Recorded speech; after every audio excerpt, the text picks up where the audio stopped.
What if your useless husband was actually a secret billionaire? But his trust fund was just a $14,000 check and a rusty toolbox.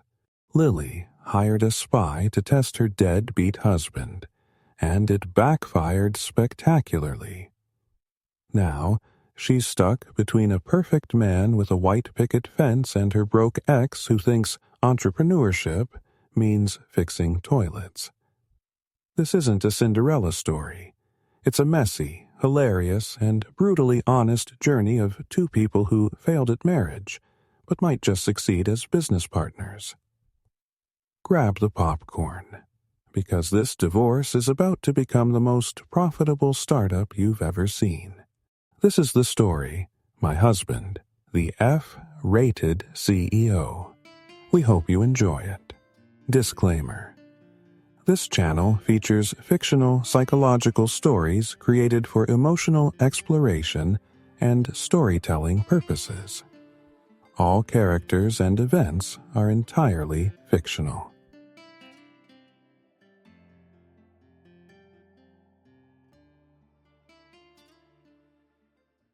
The sound that broke Lily's world was a long, shrill, utterly final beep.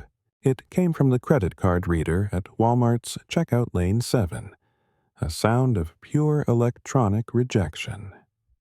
The conveyor belt had stopped, holding her meager essentials hostage: 2 cartons of milk for Bella, 5 packs of ramen, a marked-down package of chicken legs. The total, $47.89, glowed accusingly on the screen. "Looks like there's an issue," the cashier said, her voice flat. Her eyes, however, were not. They held a familiar, weary judgment as they flicked from Lily's face to the worn card. "Want to run it again?" "Yes, please." Lily's voice was thin. Her fingers, gone cold and clumsy, re-entered her PIN, each press a desperate prayer. Beep, the same long, desolate tone. A heavy, impatient sigh erupted from the woman behind her. Lily's cheeks burned. She couldn't turn around. Fumbling, she opened her wallet. A single $10 bill and a few crumpled ones lay in the fold. Beside them, her debit card. She knew with sickening certainty its balance was no more than $3.50. I'll put some things back," she whispered, the words ash in her mouth. Her hands trembled as she removed the chicken, then 1 carton of milk. Each item placed aside felt like a public admission of failure. The remaining items, 1 milk, 3 ramen packs, totaled $18.75. She paid with the crumpled cash, her face averted from the cashier's pitying stare. As she gathered the flimsy plastic bag, her phone buzzed. A text from Mark illuminated the screen. "Big meeting with a potential partner tonight. Home late, love you." The cheerful emojis were a slap. Partner? Her mind conjured the grimy bar around the corner, the clink of 5 beer bottles. Rage, hot and sudden, flooded her veins, burning away the shame. What kind of partner? What kind of life was this? The apartment welcomed her with the scent of damp carpet and cheap air freshener. Bella, her 3-year-old, was on the worn living room rug, deeply engaged with a faded stuffed rabbit. "Milk, Mommy?" she asked, her eyes bright. "Yes, baby, milk," Lily said, forcing a brightness into her tone that she didn't feel. The single carton in the bag mocked her. After settling Bella, Lily's gaze drifted to the metal mailbox by the door. Dread was a cold stone in her stomach. She opened it, and a sheaf of paper slid out. Past due. Final notice. Past due. The rental bill. 2 weeks late. The electricity and water, both with red warnings.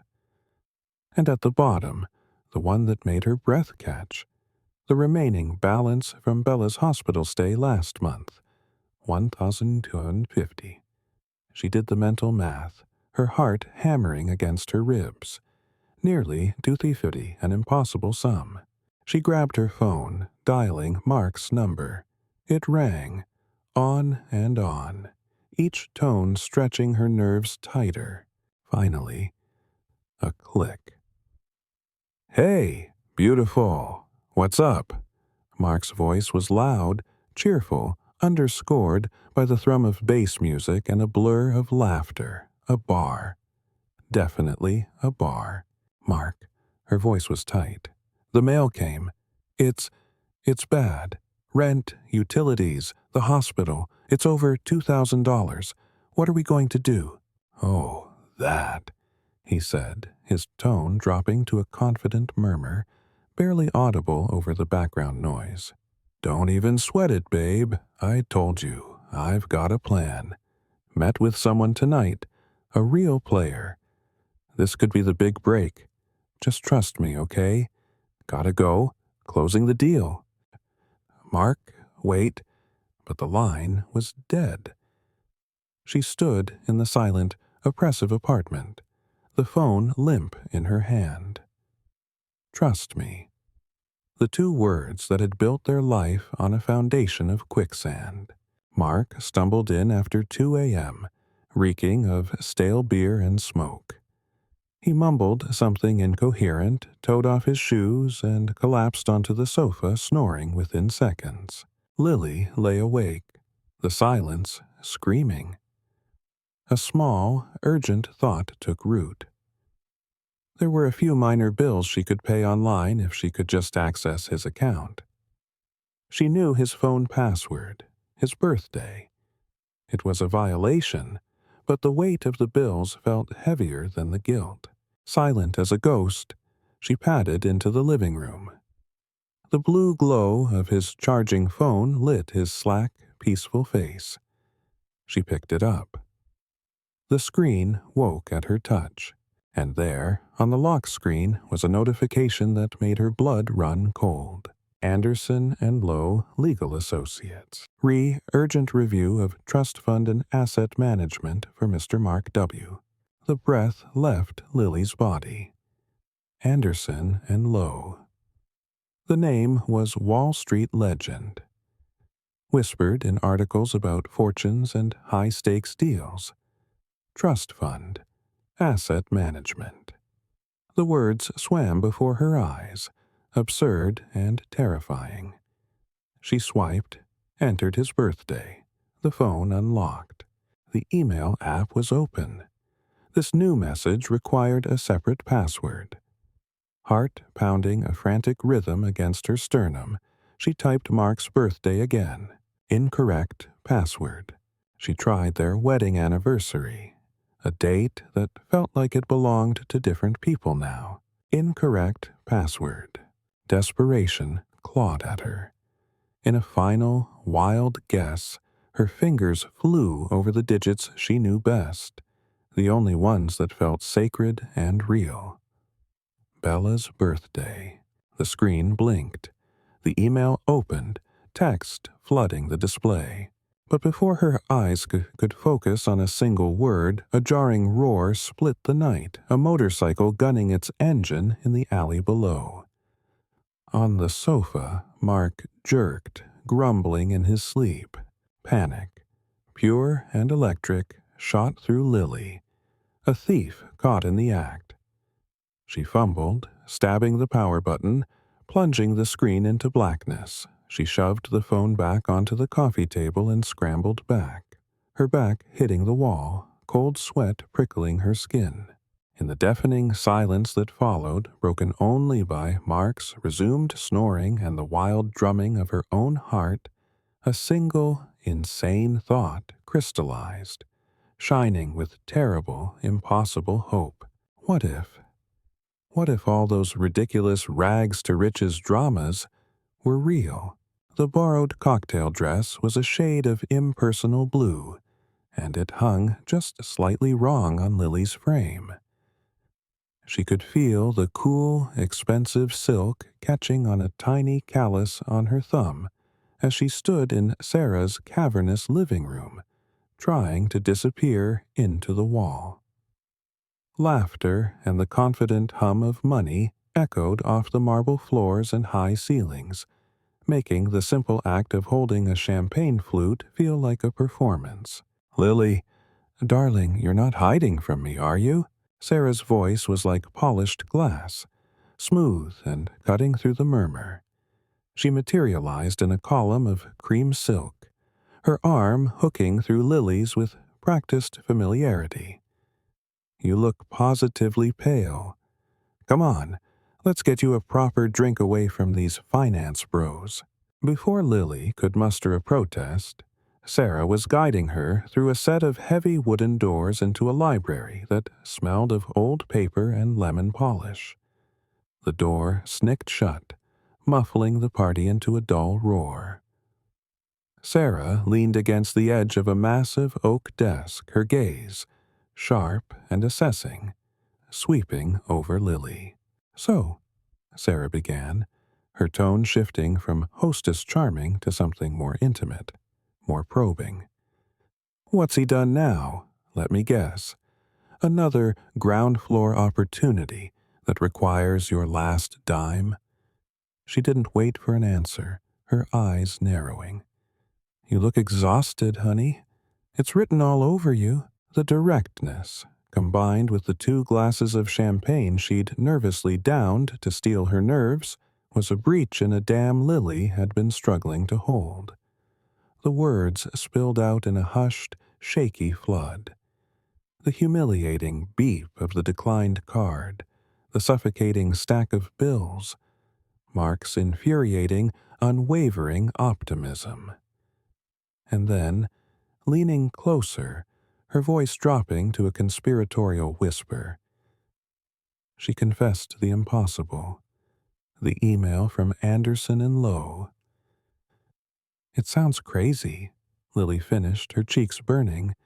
"A trust fund, but what if all his talk isn't just talk?"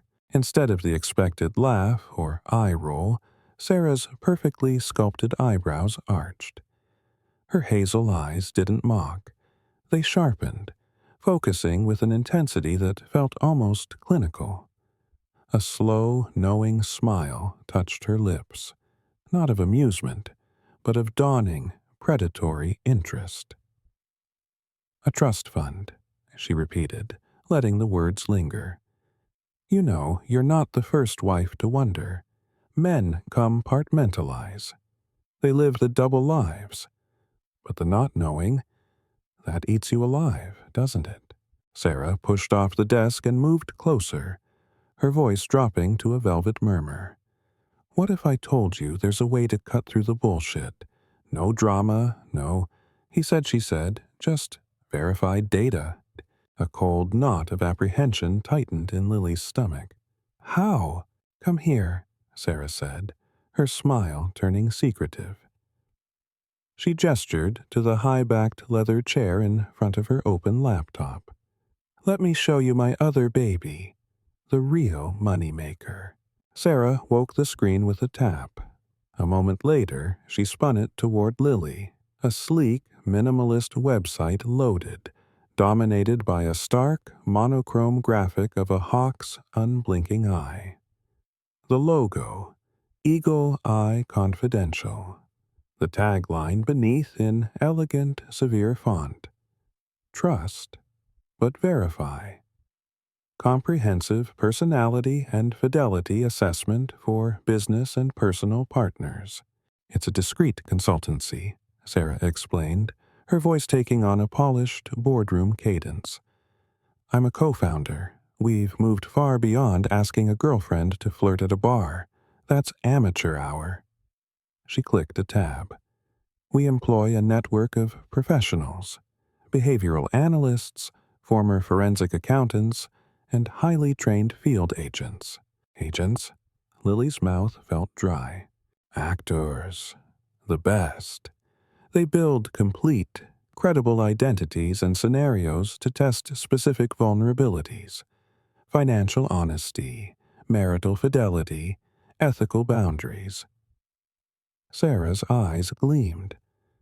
For Mark, we could design something elegant. A young venture capitalist, one of our female agents, discovers his business profile. She reaches out, expresses serious interest. We observe. Does he misrepresent his financial status? Does he cross professional lines? Does the story about his background hold up under subtle pressure? She fixed Lily with that penetrating gaze. Everything is documented.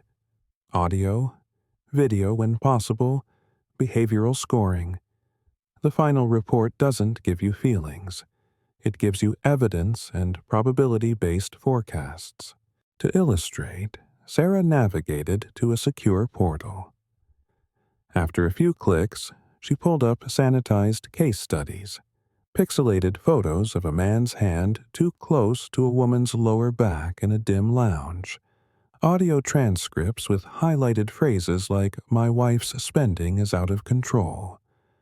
"Our clientele is exclusive," Sarah said offhandedly. "It's an investment in certainty. But peace of mind? That's priceless." Then she delivered the hook. She turned fully to Lily, her expression softening into one of exaggerated, almost theatrical concern. "For you, Lily, I'd waive the fee. Consider it a belated birthday gift. I can't stand watching you drown in his daydreams. You deserve to know." The room seemed to contract. A desperate, hungry part of Lily lunged at the offer.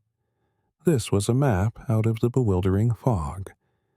It was an end to the sleepless what-ifs, knowledge, but a smaller, steadier voice whispered of dark, unethical waters. This was a profound violation, a betrayal dressed in a designer gown. It was manufacturing a reality to trap someone. Her palms grew slick with sweat. Sarah saw the internal war. "It's just about the money, right?" she coaxed, her voice soothing. "To see if he's lying about that email, about his capabilities. To protect yourself and Bella. That's not cruel, Lily. That's survival." Bella. The name was the master key. Lily saw her daughter's trusting eyes, the single carton of milk, the red stamped warnings. The terror of perpetual uncertainty finally outweighed the fear of the moral abyss. Her chaotic life demanded a definitive answer, no matter the source.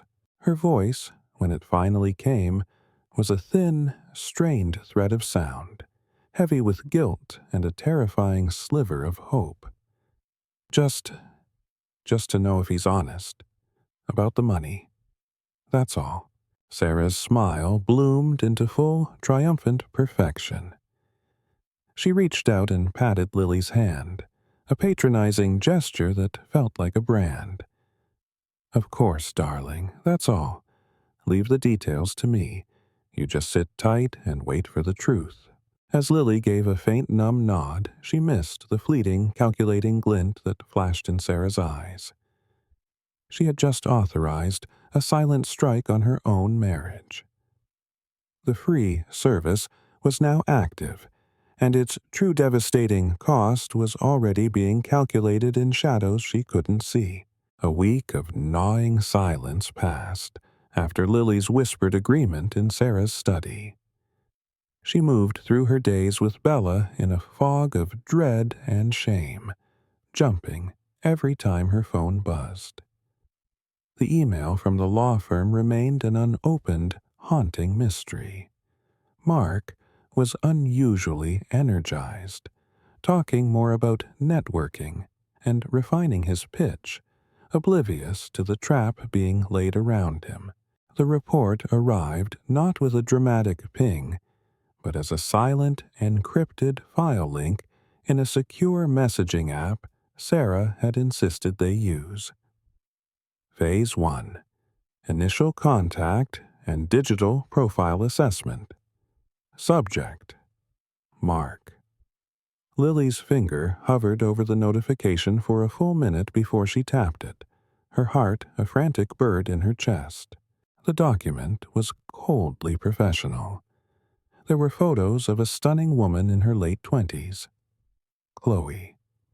In one, she sat in what looked like a sleek modern office, a half-smile on her lips. In another, she was at a charity gala, draped in a simple black dress that screamed quiet wealth. Her fabricated profile described her as a managing partner at Apex Venture Partners, a small but aggressive fund specializing in green tech. Then came the screenshots of the chat.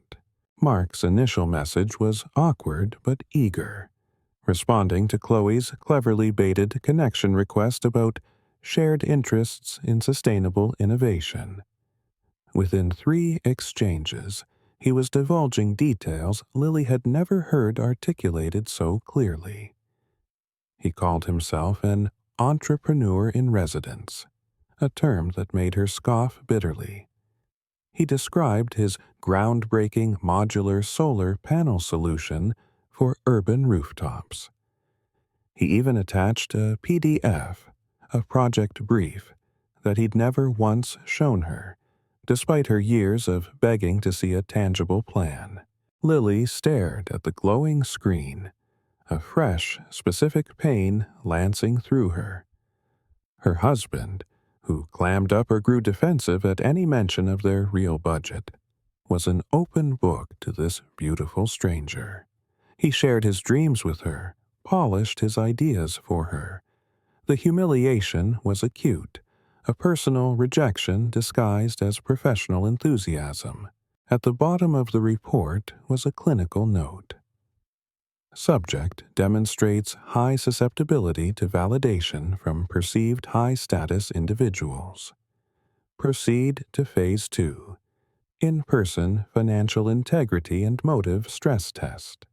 Sarah's text popped up immediately after, as if she'd been monitoring the file's opening. See? The digital facade is easy for him. The real test is face-to-face. We've scheduled a coffee meeting for tomorrow. The investor needs to assess his honesty about capital. A pause, then the next message landed like a grenade. Do you want to observe? We can set you up nearby. Audio only, or visual if you think you can handle it. Your call? Lily's first instinct was a visceral no. She wanted to bury the phone, to unknow everything, but the image of the unread email, the pile of bills, Bella's trusting face, they formed a cage. If she walked away now, she'd be left with only the tormenting suspicion, not the terrible truth. A grim, almost morbid resolve settled over her. Audio, she typed back, her fingers numb. Just audio. Sarah's black SUV was idling outside a nondescript office building the next afternoon. Lily slid into the passenger seat, feeling like an accomplice to a crime. Sarah, polished and calm, handed her a pair of high-end headphones connected to a small receiver. The cafe is directly across the street, booth by the window. You'll hear everything, just breathe. Through the windshield, Lily saw Mark enter the cafe. He'd worn his one good blazer, his hair neatly combed. He looked hopeful. It made her want to scream. A few minutes later, a woman matching Chloe's photos approached his table. She was even more striking in person, moving with an unnerving, predatory grace. She shook Mark's hand with a cool smile. The audio crackled to life in Lily's ears, crystal clear. The initial small talk was smooth.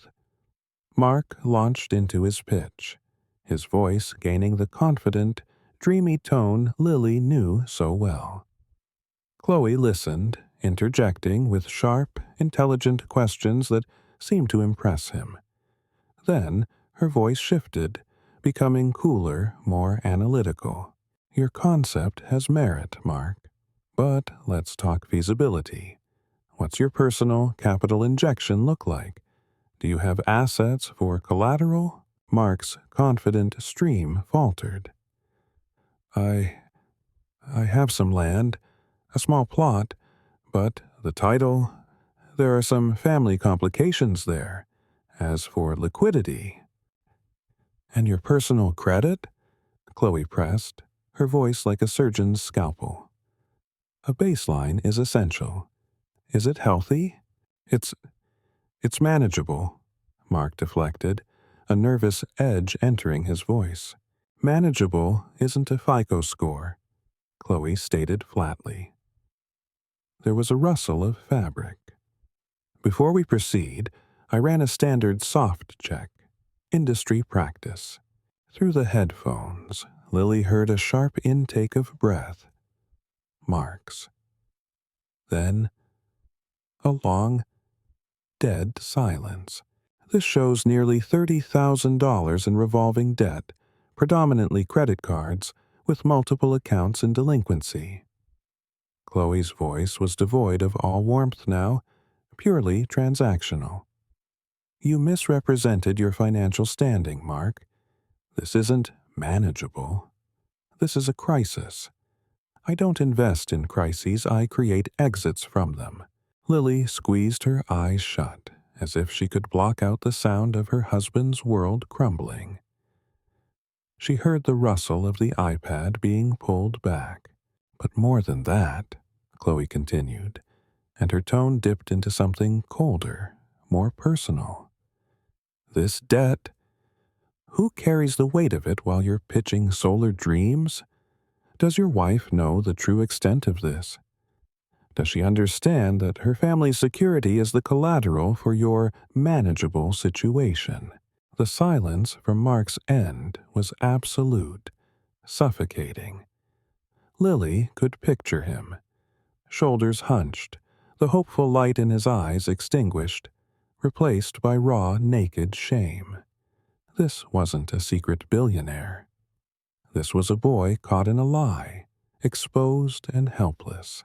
Before the tidal wave of pity and rage in Lily's chest could find direction, Chloe spoke again, her final words dropping like stones. Your project isn't a startup, Mark. It's a fantasy. My advice? Stop dreaming. Get a real job.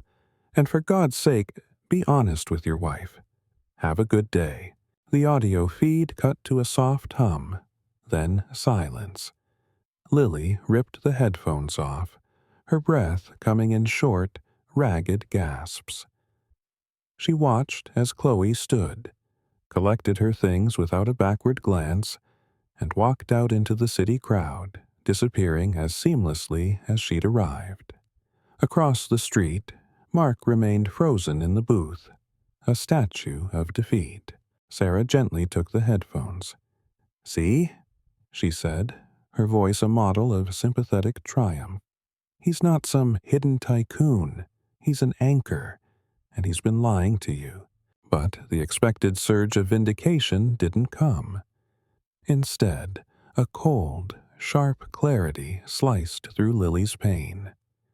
She replayed the encounter in her mind, not Mark's floundering, but Chloe's performance, the surgical precision, the deliberate public evisceration, the way she'd twisted the financial knife into the wound of his marriage.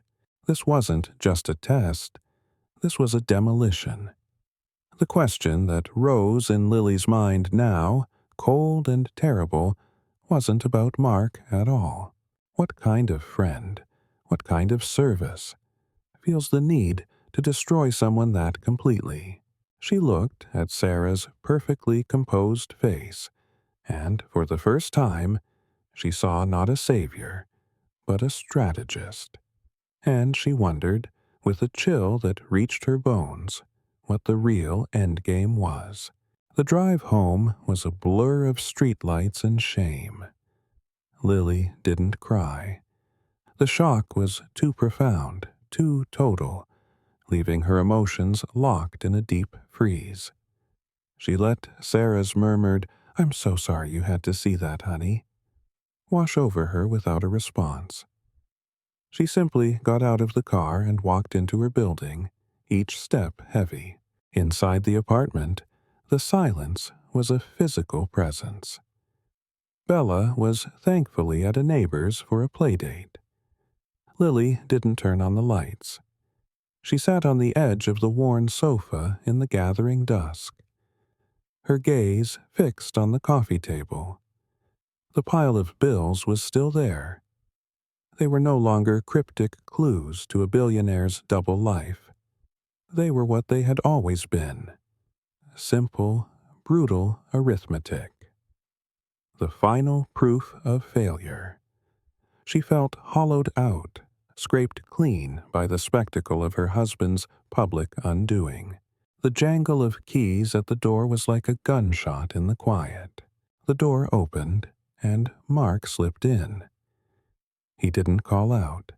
He stood in the entryway for a long moment, his silhouette slumped, the confident energy he'd left with that morning utterly gone. Even in the dim light, she could see the lingering stain of humiliation on his face, in the way he couldn't lift his head. His eyes found her in the shadows. He flinched. No words were needed. The air between them crackled with the shared, awful knowledge. He moved slowly, like a man approaching a cliff edge, and sat in the armchair opposite her. He didn't look at her, his focus on his own hands clasped tightly in his lap. "You saw," he finally said. His voice was rough, stripped bare. Lily's own voice, when it came, surprised her with its flat, icy calm. "I saw a man trying to sell a dream he built on his last patch of dirt. I saw my husband lie about everything." Mark's shoulders hunched further. A long, shuddering sigh escaped him. Then the dam broke. Not with a roar, but with a slow, pathetic leak of truth. "The land. It's real. From my granddad.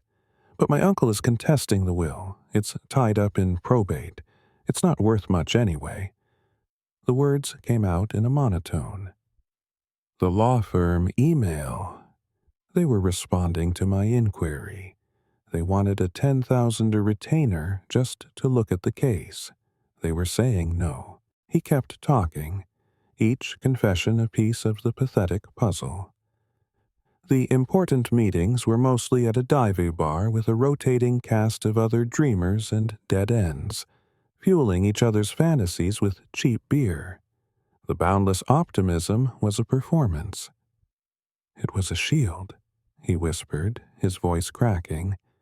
"If I didn't act like it was all going to work, I'd have to face it. I'd have to admit I was drowning.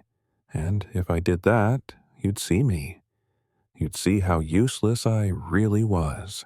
Then, as if needing to make the ruin utterly visible, he took out his phone. His fingers trembled as he pulled up his banking app and turned the screen toward her. The digital display glowed in the dark room. 197.3. Before she could even process that, he swiped, opening a debt management app. A pie chart exploded on the screen, a sickening mosaic of red and orange slices. At the top, a number stood out, bold and terrifying. Total debt, $42,580. A cold, sick feeling spread from Lily's stomach. The number was so much larger than she'd ever imagined. It was a chasm. "I'm sorry," he repeated, a broken record. I really believed I was this undiscovered genius, that one big idea would fix it all and I'd make it up to you, to Bella. I was an idiot. I haven't been a husband. I haven't been a father. I've just been a guy playing a part." He finally lifted his eyes to hers. They were red-rimmed, raw, with a pain that was, for the first time, completely real and unadorned. I'm not a CEO, Lily. I'm not even a good man. Something in Lily thawed then, but not into warmth. It melted into a white-hot, quiet fury that burned away the last of her shock. She stood up. The movement was fluid, deliberate. She looked down at him, not as her husband, but as a stranger whose tragic, self-authored play had finally ended. Her voice, when it came, was low, layered with a lifetime of exhausted disappointment. The worst part isn't that you're poor, Mark. The worst part is that you made me a fool. I believed the promises. I dressed up our desperation in daydreams from bad movies while you were just running away. We have nothing left to say to each other. She turned her back on him, on the shattered man in the chair, on the glowing screen displaying the evidence of their ruin. She walked to their bedroom, each step final. She closed the door behind her, not with a slam, but with a soft, definitive click that echoed louder than any shout in the silent apartment. From the living room, muffled by the wood, came the sound she had waited years to hear. The raw, unfiltered, gut-wrenching sob of a man whose every illusion had just been stripped away, leaving nothing but the bare, shameful truth. Their marriage, built on the foundation of his fantasy and her faith in it, was over. All that remained was the debt, the silence, and the ashes. The room was a single box on the third floor of a building that smelled of stale frying oil and industrial cleaner. It held a twin bed, a fold-out cot for Bella, a tiny table, and a sink with a single cold tap. It was, Lily told herself each morning, a cocoon. A brutal, ugly, necessary cocoon from which something new had to emerge. She got the job at Burger Barn because she didn't flinch when the manager, a tired-looking woman named Deb, listed the hours, 6 a.m. to 2 p.m., then 5 p.m. to 10 p.m., 6 days a week. The uniform was a polyester polo shirt the color of old mustard, and a visor that left a red line across her forehead. On her first day, a man in a rumpled suit slammed his tray on the counter because his Diet Coke had too much ice. "Are you stupid? I said light ice. You can't even get that right." His spittle landed on her cheek. Her hands, which had once trembled holding a credit card at Walmart, now trembled holding a mop. She didn't cry. She looked at the wet floor, at the melting ice cubes, and whispered, "I'm so sorry, sir. Let me get you a new one." Each humiliation was a cold slap, shocking her system awake. It was payment for the years she'd spent asleep, Mark called. He texted, "How is Bella?" "I'm so sorry, Lily. I'm looking for a real job, I promise. Can I see her this weekend?" The notifications lit up her cheap phone like fireflies in the dark of her room. She read every one, her jaw tight. She never replied. The silence was a wall she was building, brick by exhausting brick, between her new reality and the wreckage of the old. On her one afternoon off, she took Bella to the small, sun-bleached park 2 blocks away. Bella chased pigeons with a solemn focus, and Lily sat on a bench, feeling the unaccustomed stillness in her bones like an ache. She was almost invisible, just another tired young mother in thrift store jeans. "Lily? Lily Chen, oh my God, it is you." The voice was warm, familiar, and utterly out of place. She looked up, squinting against the sun. The man standing before her was clean-shaven, dressed in dark-wash jeans and a simple gray sweater that looked soft and expensive. It took her a moment to place the kind eyes and easy smile. Alex? Alex Miller? The one and only. His grin widened. He looked settled. His gaze flickered to Bella, then back to her, taking in her worn clothes, the visor lines still faint on her forehead. His expression softened, not with pity, but with a deep, genuine surprise. Wow, it's been years. How are you? The question was so vast she could only shrug. Surviving. She introduced Bella, who hid shyly behind her legs. Alex insisted on lunch, not at the burger barn, but at a proper diner with cracked leather booths and milkshakes in chilled glasses. Over grilled cheese for Bella and club sandwiches. He talked. He was a software engineer for a tech firm downtown. He'd just gotten back from hiking in Colorado. He was thinking of buying a condo. His life was a series of stable, deliberate choices, laid out like a well-designed circuit board. He listened intently as she gave the sanitized version. Mark and I split up. I'm on my own with Bella now. Alex's face clouded with a sympathy that felt different from Sarah's performative concern. It was quieter, more respectful. I heard a rumor. I'm really sorry to hear it, Lily. That's tough. He stirred his iced tea. You always deserved better than drama. After that, Alex became a gentle, persistent presence. He texted to check in. He had a friend at a small insurance office who needed a reliable receptionist. The hours were sane, the pay decent. He brought Bella a set of high-quality, washable markers.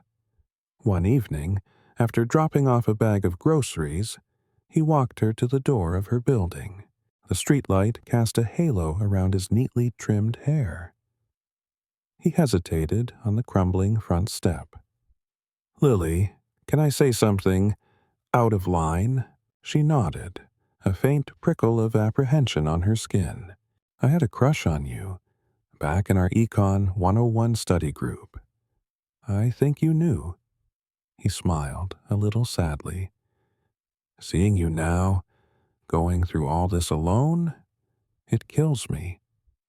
You and that sweet kid deserve a real home. Stability.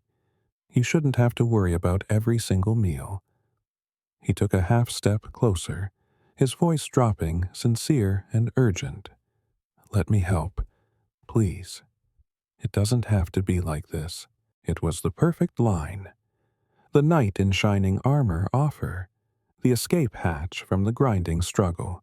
She felt it, the seductive pull of it, the image of a tidy apartment he might help her find, of Bella in a good school district, of a life where the crushing weight might be shared by someone competent, someone real. Her heart gave a treacherous, longing thud. She looked past him, through the grimy glass of the lobby door, up the stairs toward her single room. She thought of Bella asleep on the fold-out cot, of the alarm that would shriek at 5 a.m., of the smell of grease that clung to her hair. Then she looked back at Alex, at his handsome, worried face, his offer that felt like a script from one of the very daydreams that had ruined her. A slow, tired smile touched her lips. It held no joy, only a hard-won clarity. Thank you, Alex. Really, you are unbelievably kind. She took a small step back, creating a space between them in the dim light. But I need to stand up on my own feet this time. I can't trade one pretty dream for another. Alex's expression shifted from hope to understanding, then to a deep respect. He nodded, accepting the boundary she'd drawn. Okay, the offer stands. Always. He gave a little wave and turned to walk away. Lily pushed open the heavy door and climbed the stairs to her room. The silence there was no longer just the absence of Mark's empty promises. It was the vast, terrifying quiet of a blank page. She had rejected the fantasy of the secret CEO. Now, she had just refused the fantasy of the flawless rescuer. She stood in the center of the tiny, shabby room, listening to Bella's even breathing. The question that filled the space was quiet, heavy, and entirely her own to answer. If not a dream, then what? The rumors about Mark reached Lily in fragments, like pieces of a wreck she'd sailed away from. A former mutual friend, awkwardly bumping into her at a discount store, mumbled something about him not taking it well. Another mentioned seeing him looking rough outside a convenience store. The details were hazy, but the picture they painted was of a slow, ungraceful collapse. She told herself she didn't care. He'd earned his misery. But the universe, it seemed, had a cruel sense of demonstration. On a reluctant Sunday visit to Mark's parents so Bella could see her grandparents, Lily pulled up to the familiar, slightly dilapidated house. And there he was, slumped on the front porch steps, head lolled against the railing. Empty beer cans littered the ground like metallic weeds. He was thinner, his clothes hung loose and stained, and a scruffy beard did little to hide the hollows of his cheeks. The man who had once filled a room with grandiose plans now couldn't even fill out his own shirt. The sight was less infuriating than it was profoundly sad, a deflated version of the person she'd known. A sharp, vindictive thought hissed in her mind. Good. Serves you right. But then Bella, from her car seat, pointed a small finger. Mommy? Is that Daddy? Why is he sleeping outside? Her voice was pure, uncomprehending concern. The question, so innocent, was a scalpel slipping between Lily's ribs. She quickly bundled Bella inside, avoiding her ex-in-law's pitying looks, her heart a conflicted knot of resentment and a shameful pang of something else. Week onion passed, marked by the grinding rhythm of her two jobs. She was folding napkins during the pre-dinner lull at the diner when her phone vibrated with an unknown number. A harried female voice asked if she was Mrs. Mark W. This is County General ER. Your husband was brought in after a traffic accident. He's stable, but we need a family member. Husband. The word was a relic. Accident. Her stomach dropped. Stable. The word offered no comfort. What happened? Lily managed to ask, her voice thin. He was delivering for a food app. Collision with a car while on a bicycle. He's lucky. Delivering food. On a bicycle. The images clashed violently with her memory of him in a blazer, pitching solar panels. A cold, sick feeling pooled in her gut. She called her neighbor in a panic, begged her to watch Bella, and ran out into the drizzling rain, her uniform apron still tied around her waist. The hospital smelled of antiseptic and dread. In a curtained bay, Mark lay under harsh fluorescent lights, his left leg elevated and encased in a temporary cast. His face was pale, a nasty scrape marring his temple. But when his eyes fluttered open and found her standing there, soaked and breathless, something shifted in his gaze. It wasn't the performative charm, the deflective confidence. It was a raw, weary clarity. Lily, he rasped. He didn't offer excuses. He didn't launch into a story. He swallowed, wincing, and his first question was, I'm sorry. To worry you. Is Bella okay? The simplicity of it disarmed her. She just nodded, unable to speak. Her eyes drifted to a cheap, rain-soaked backpack on a plastic chair. It was smeared with grime and what looked like a faint streak of blood. Driven by a morbid curiosity, she unzipped it. Inside was a shattered phone, a damp jacket, and a spiral notebook, its pages warped from moisture. She shouldn't have looked. It was a violation. But she was past caring about boundaries with this man. She opened it. The first pages were a stark, meticulous ledger.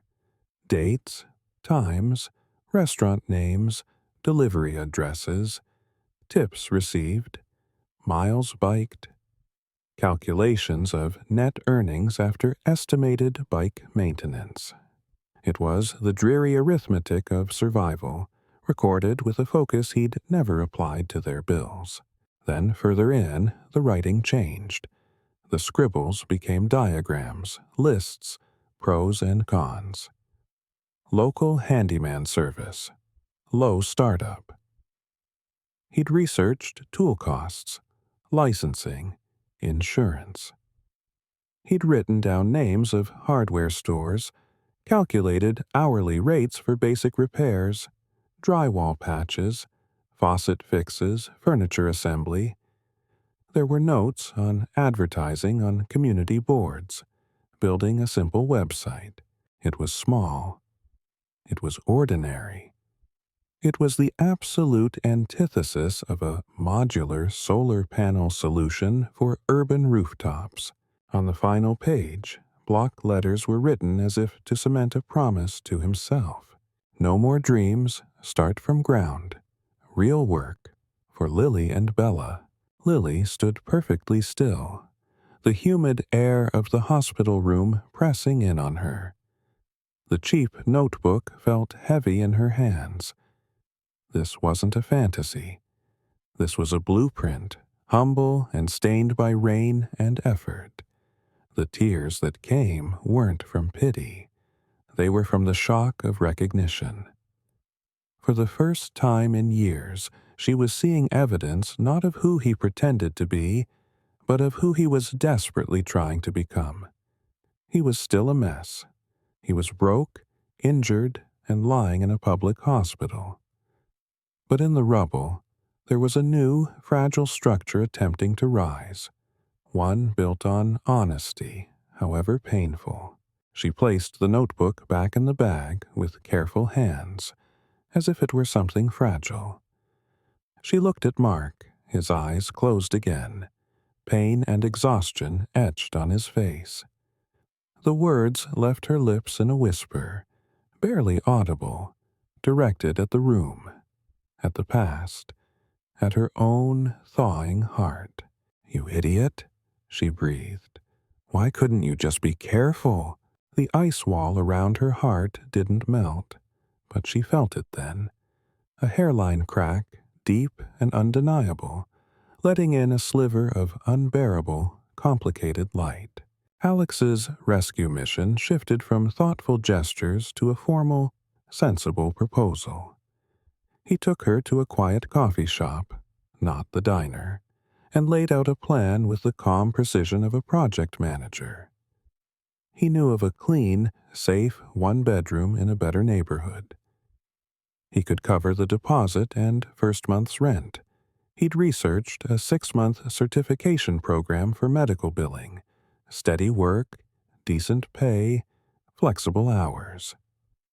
"I'm not asking for anything in return, Lily," he said, his hands resting calmly on the table. "I just want you and Bella to be secure. We can take it slow, as friends." His offer was a life raft constructed of logic and stability. It was, by any reasonable measure, the right choice. Lily listened, stirring her cooling coffee. The promise of safety was a physical ache, a seductive whisper. To never again feel the stomach-clenching dread of a declined card, to give Bella a room of her own, to trade the smell of fryer grease for the quiet hum of an office. She looked at Alex, reliable, kind, uncomplicated. He represented a future without chaos, but a debt, literal and emotional, pulled her in another direction. Using a fraction of her meager savings, she went to the hospital billing office to settle Mark's emergency room bill. He had no insurance. On her way out, she passed the physical therapy gym. Through the glass wall, she saw him. He was hobbling on crutches, his face tight with concentration and pain, doing laps around a set of parallel bars. Sweat dampened his hospital gown. Yet, propped against the wall was his cracked phone, and she watched as he paused, awkwardly fumbled with it one-handed, and squinted at the screen, likely checking for delivery orders he couldn't currently fulfill. The stubborn, grinding persistence of it was infuriating, and, against her will, quietly impressive. A few days later, Mark called her. His voice was stronger. "Can you come by the house? There's something I need to give you." She found him on his parents' porch, his leg extended, looking more clear-eyed than she'd seen him in years. Without preamble, he handed her a standard business envelope. Inside were official-looking documents from a title company and a cashier's check. The amount was modest, but not insignificant. It was the proceeds from the sale of the contested land. "It's all there," he said, his voice devoid of its old theatricality. It was flat, factual. "The dispute cleared up faster than I thought. I want you to have it. For you and Bella. To make things easier." He met her gaze, holding it. "I'm not keeping a cent." Lily stared at the check, the numbers blurring slightly. "What about you? What will you do?" He gestured to his crutches leaning against the railing. "Finish healing, then back to deliveries, and I'll start on the handyman thing, slowly." There was no grand declaration, just a simple statement of intent. In that moment, Lily stood at a crossroads so stark it was almost cliché. One path, paved by Alex, led to a sunlit plateau. Secure, predictable, a fresh start untainted by past failures. The other path, marked by Mark's cashier's check and his dogged, clumsy perseverance, led back into the rocky, familiar valley. It was paved with receipts for drywall screws and the ghost of 45s in debt. But it also held the weight of a shared, painful history, the unbreakable tether of their daughter, and the unsettling, newborn honesty she'd seen in that rain-soaked notebook. She thought of Alex's calm, assuring smile. Then she thought of Mark's face in the hospital, asking only about Bella. She thought of the performative joy he'd once worn like a mask, and compared it to the grim, unsmiling focus he'd used to track his delivery earnings. Alex offered her a new life. Mark, in his broken way, was finally offering her the truth. She held the envelope for a long moment, feeling the weight of the paper, then extended her hand back to him. Mark's face fell, confusion and defeat flashing in his eyes. "I don't need your money," Lily said, her voice astonishingly even, a new steadiness in it that she felt resonate in her own bones. "And I don't need a man to rescue me anymore." Mark's shoulders slumped, the brief light in his eyes snuffing out, but Lily wasn't finished. "But," she continued, her gaze sharp and businesslike, "I looked at that notebook of yours. The handyman plan. Your cost projections are a guess, and you have no system for scheduling or client communication. It's a mess." Mark blinked, thrown by the sudden pivot. "If you're serious about starting over," Lily said, taking a deliberate step closer, And if you need a pragmatic partner to keep your feet on the ground, we could try it." She let the words hang, heavy with condition. "As business partners only. And you would sign an agreement. Every financial decision, every expense over $50 requires both signatures. No more solo billion-dollar dreams." The silence that followed was immense. Mark stared at her, his expression cycling through shock, disbelief, and then a dawning, cautious comprehension. This wasn't a reconciliation. It wasn't forgiveness. It was a negotiation, a partnership proposal born not from love's remnants but from hard-earned skepticism and a clear-eyed assessment of utility. Slowly, like the sun cracking through a long overcast, a new kind of light. Not the blinding glare of old fantasies, but the steady glow of grim possibility, lit his eyes. He gave a single, firm nod. It was not a happy ending. It was a severance of the old contract and the drafting of a new, far less romantic one. Its foundation was truth, brutal responsibility, and a mutually agreed-upon system of checks and balances. It was, perhaps, the only solid ground either of them had ever stood on.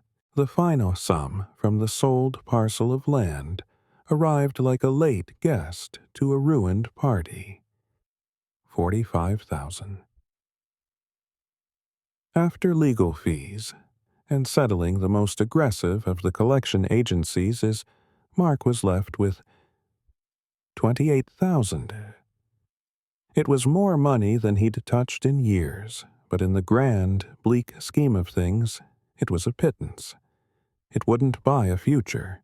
It would only cover a fraction of the past.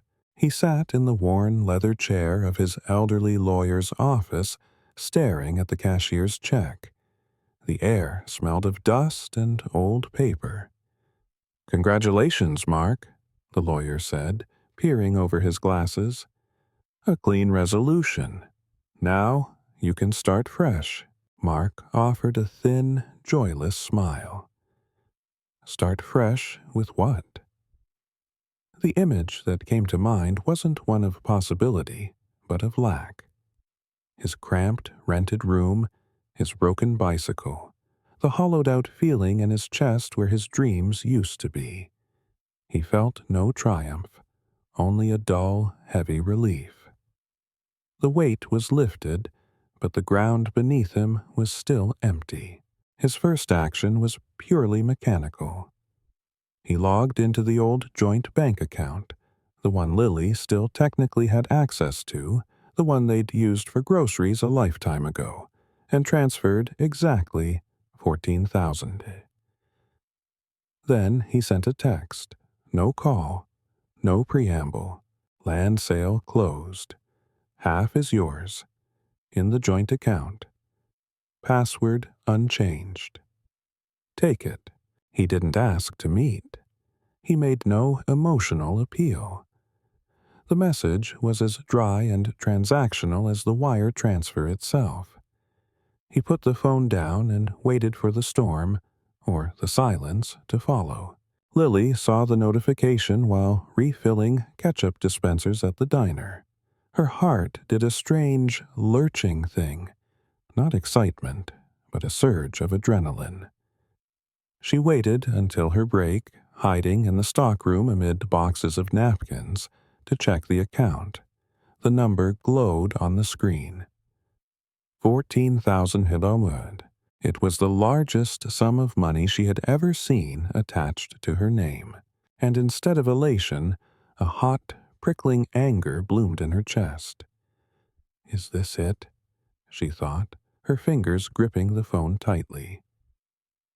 He thinks he can just throw money at it and wipe the slate clean?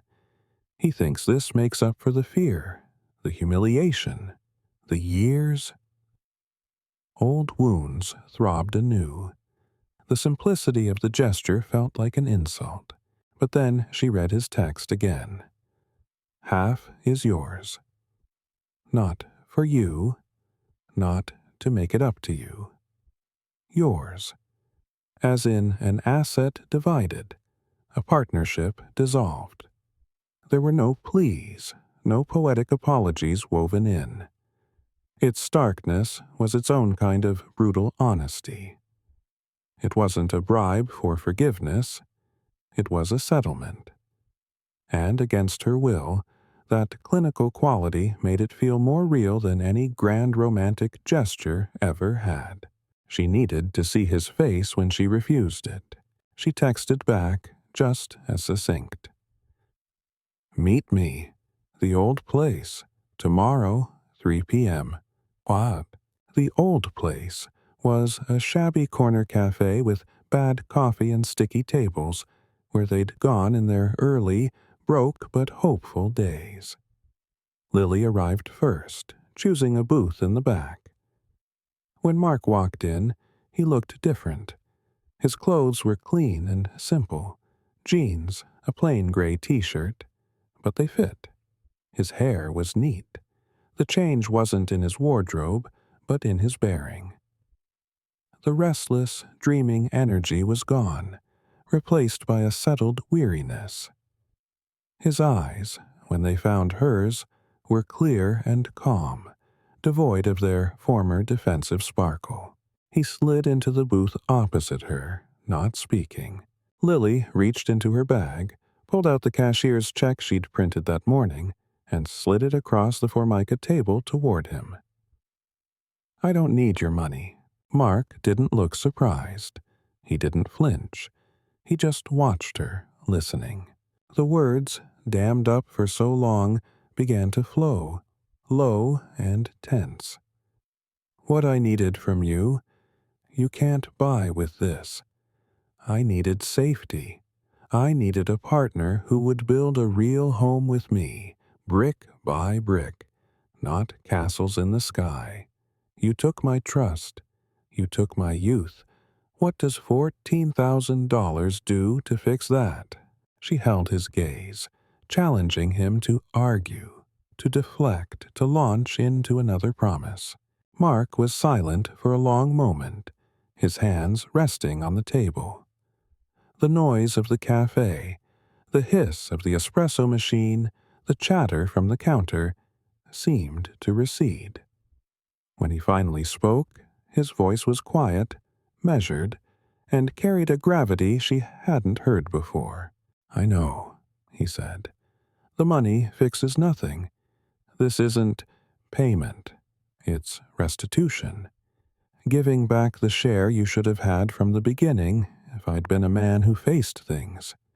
I'm giving it to you, not so you'll forgive me, but so I can look at myself in the mirror each morning and not see a man running from his debts anymore.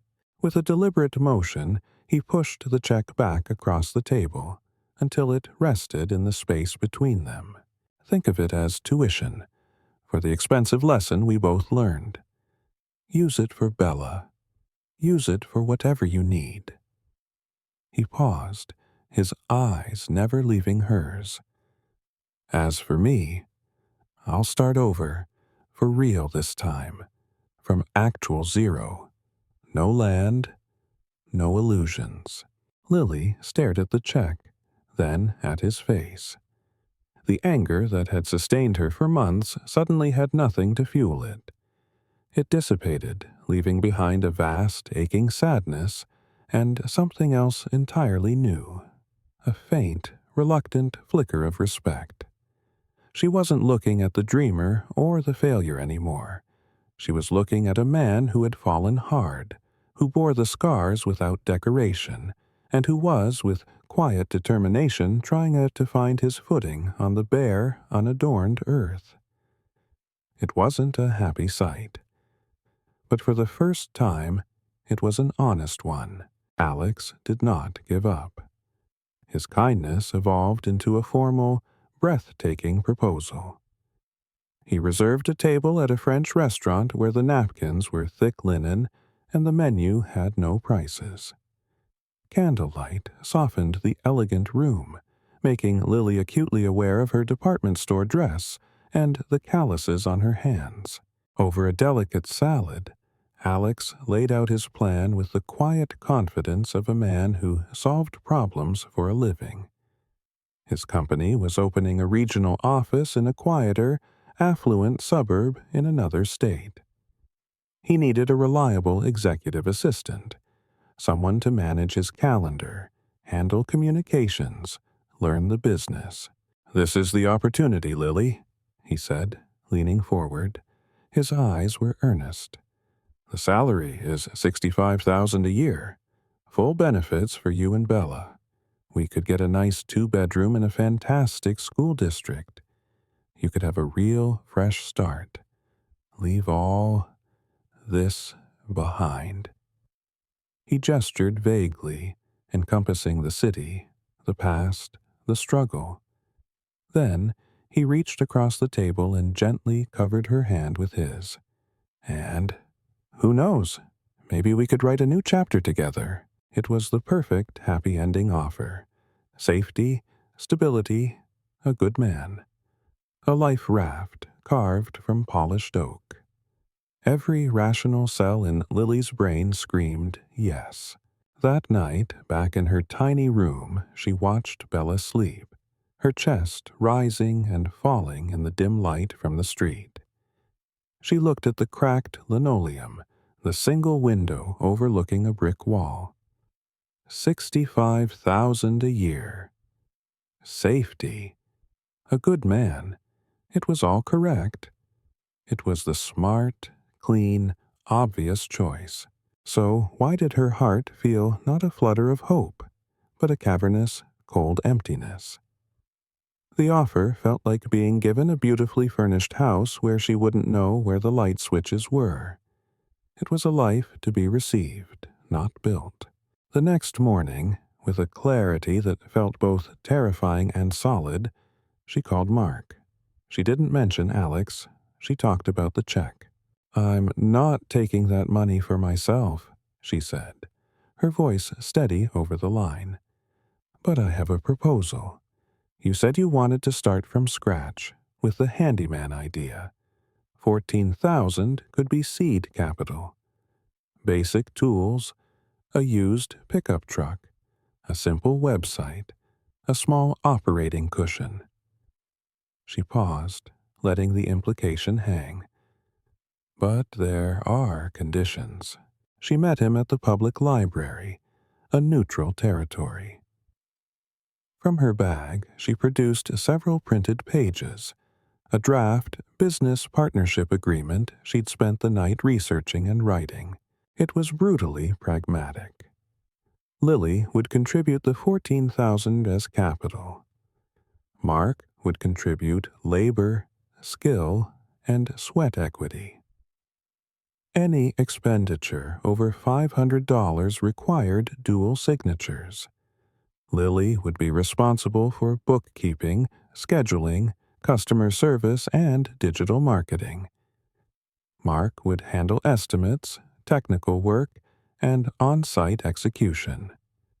Profits would be distributed according to ownership share.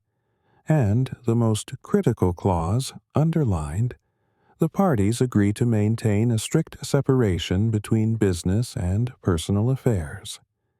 Any disputes arising from this agreement shall be settled through mediation with a neutral third party. Mark read it slowly, his brow furrowed in concentration. When he finished, he didn't look hurt or offended. To her surprise, a genuine, relieved smile broke across his face.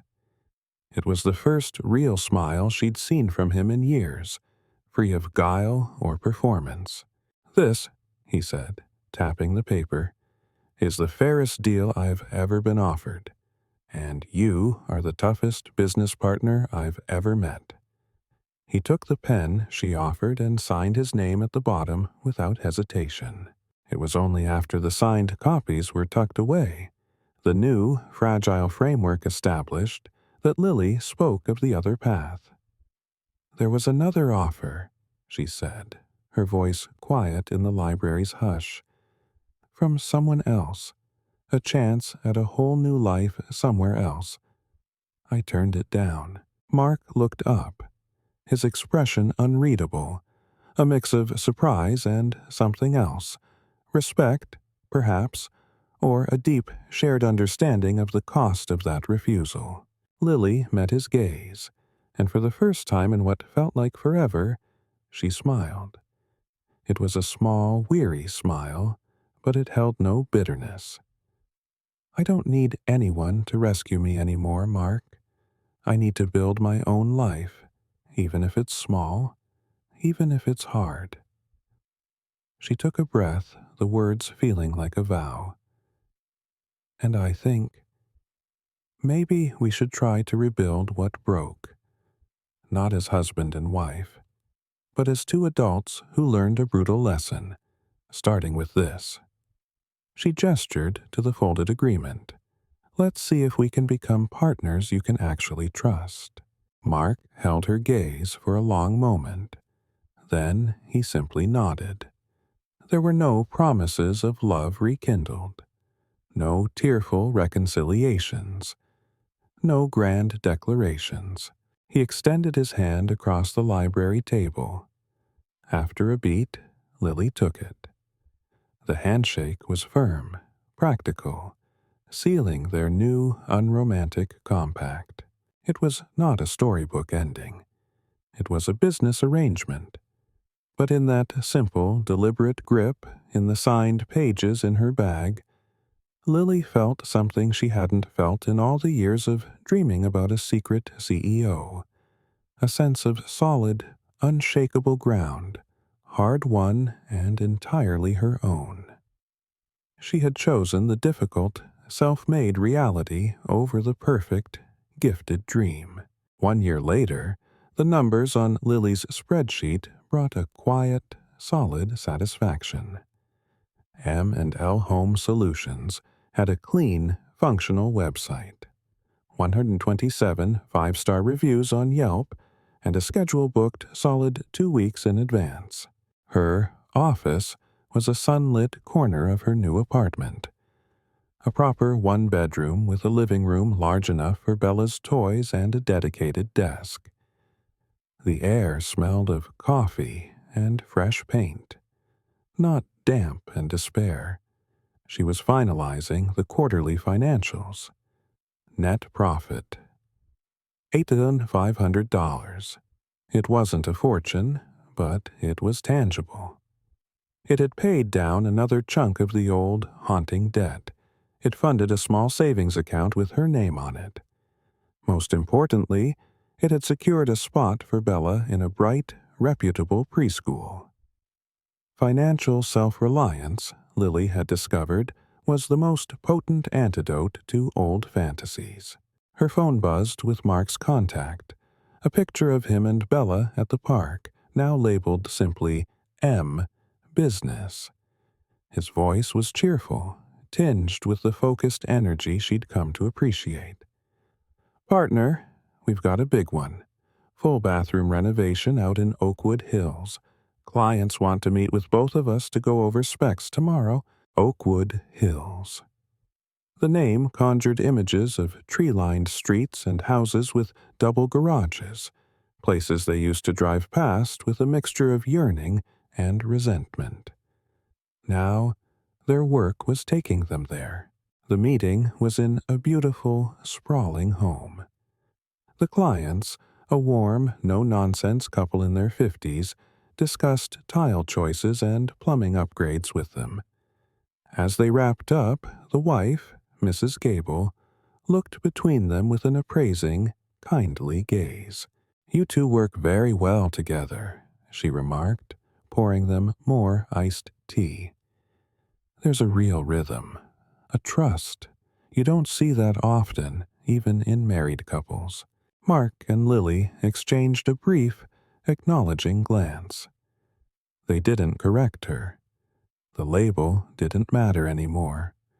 What mattered was the quiet efficiency in the truck, the shared understanding over a budget line item, the respect in their weekly planning calls. The synergy they'd built was more valuable than any old title. To celebrate the new contract, they went for dinner. Not somewhere fancy, but to the noisy, family-friendly pizza place Bella loved, with checkered tablecloths and crayons.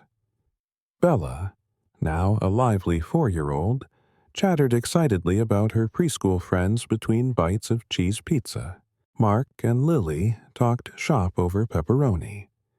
A second used truck might be necessary soon. They needed to vet applicants for a part-time helper. The conversation was easy, forward-looking, free of the old landmines of unmet expectations or financial anxiety. When Bella scampered off to watch the arcade games, a comfortable silence settled between them. Mark looked at Lily, his expression softer in the warm, casual light. "Thank you," he said, his voice low and sincere, "for everything, for not writing me off completely, and for giving me the chance to be someone reliable, even if it's just on a work site." Lily met his gaze, and the smile that came to her lips was unguarded, peaceful.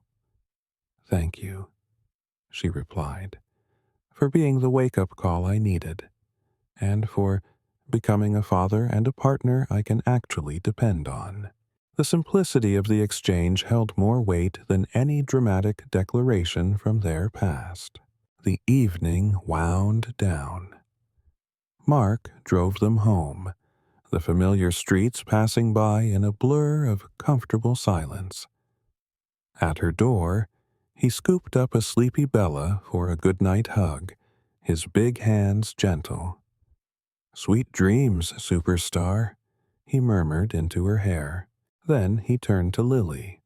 The porch light cast a warm glow, and for a moment the air between them shifted, charged with the history and the fragile, precious present. They both knew the unspoken threshold. An embrace, a kiss, a suggestion to come upstairs. Any of it could shatter the exquisite, hard-won balance they'd built from the rubble. Lily took a small, deliberate step back and reached out, giving his shoulder a firm, friendly pat. "See you at the office tomorrow morning. Those supply invoices need your signature." Mark's eyes crinkled at the corners with a smile that held understanding, respect, and a trace of the same complex affection. He nodded. "Right. Good night, partner." He turned and walked down the path to his truck. Lily stood in the doorway, watching his retreating back under the street lamp's halo.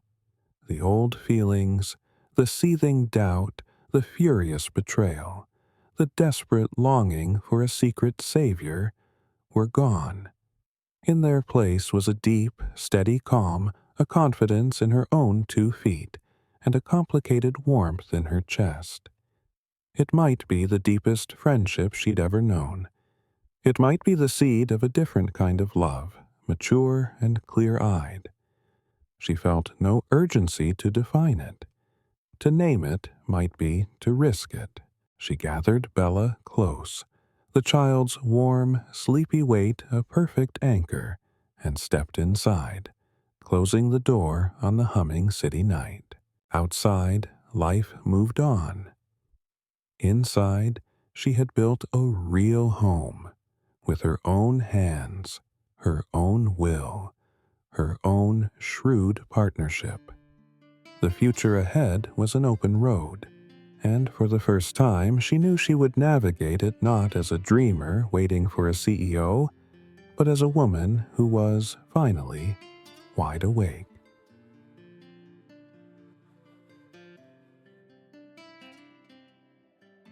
Okay, that's the end of the story. So, no secret CEO, no fairy tale rescue, just a dry business contract and 2 people who are finally wide awake. Do you think this ending is sad, or is it actually a powerful new beginning? Tell me in the comments. And if you like stories that strip away pretty lies and reveal harsh truths like this, hit subscribe and tell me more, so I have motivation to tell more. Thank you for your watching.